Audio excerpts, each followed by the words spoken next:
صلوا عليه. الفخ يا مولاي الخمار.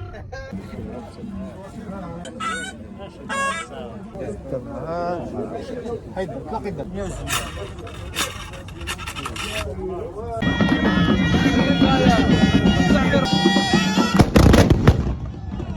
فرقة بني محمد للتبوريدة وإحياء التراث. جمعية بني محمد للتبوريدة، قبيلة الجاية، جماعة قلز، هزت الرحال ديالها وحطته في مدينة الخميسات من أجل التعريف بهذا التراث الجبلي في مدينة الخميسات.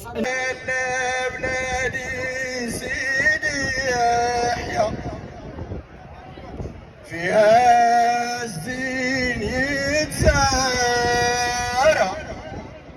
إقليم تاونات وتحديدا بجماعة كلاز لا يزال تراث الأجداد حاضرا بقوة، تتناقله الأجيال جيلا بعد جيل ليحافظ على هوية المنطقة وثقافتها الأصيلة.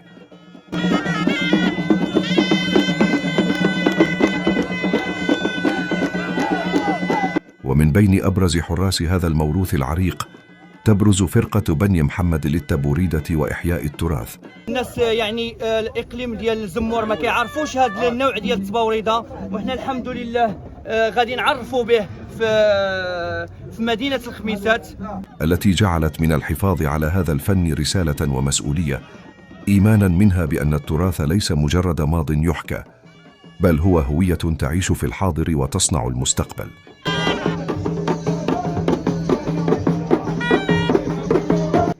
وعلى عكس التبوريدة المعروفة في معظم مناطق المغرب والتي تعتمد على الخيل والفرسان، تتميز منطقة جبالة بنوع خاص يسمى التبوريدة الجبلية أو التبوريدة الأرضية، حيث يعتمد المشاركون على المشي في صفوف منتظمة، وهم يرتدون الزي التقليدي ويحملون البنادق التقليدية، وينفذون حركات جماعية متناسقة على إيقاعات الغيطة والطبل.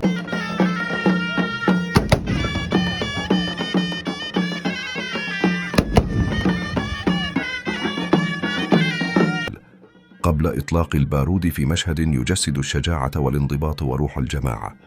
ويعود هذا الفن إلى عقود طويلة، حيث كان حاضراً في المواسم الدينية والوطنية والأعراس والمناسبات الاجتماعية، وكانت القبائل تجتمع فيما يعرف محلياً بألمات، احتفاءً بالمناسبات وتعبيراً عن التلاحم بين أبناء المنطقة. وسلام الله عليك منتي، وسلام الله عليك منتي، أنا بخير ولا خير.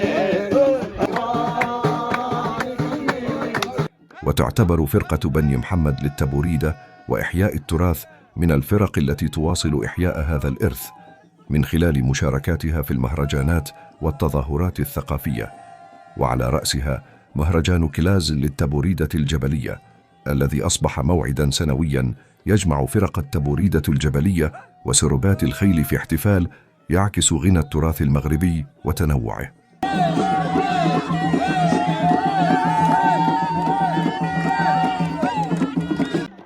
ورغم التطور الذي تعرفه الحياة، فإن أبناء المنطقة يؤكدون أن الحفاظ على هذا التراث واجب تجاه الأجداد ورسالة للأجيال القادمة، حتى لا تندثر العادات والتقاليد التي ميزت جبالة عبر التاريخ. هذه عم عبد العزيز طلع على عجل.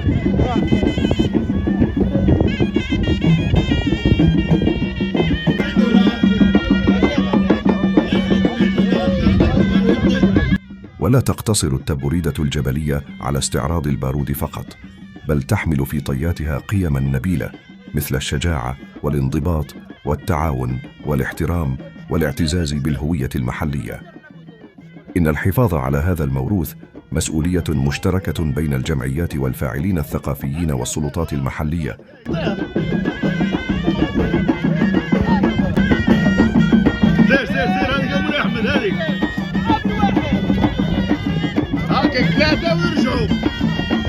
حتى يبقى هذا الفن شاهداً على تاريخ المنطقة ويستمر في التعريف بثقافة جبالة داخل المغرب وخارجه.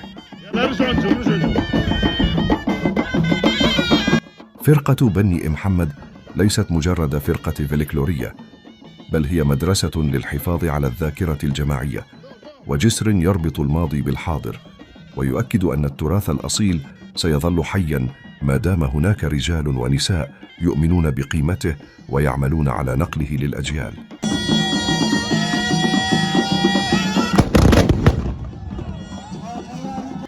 ختاماً، تبقى التبوريدة الجبلية بجماعة كلاز وإقليم تاونات إحدى أجمل صور التراث المغربي، ورمزاً للأصالة والوفاء لتاريخ الآباء والأجداد. تستحق كل الدعم والتشجيع حتى تستمر في التألق وتبقى جزءاً من الهوية الثقافية للمغرب.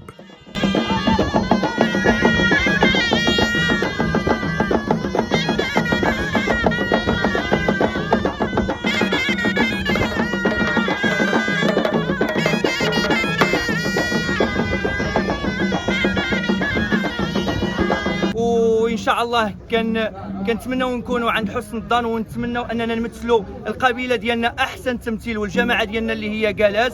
وكنشكروا الاخوان ديال دوار بني محمد وكل من ساهم بالكثير او بالقليل للمنطقه ديالنا او للجمعيه ديالنا،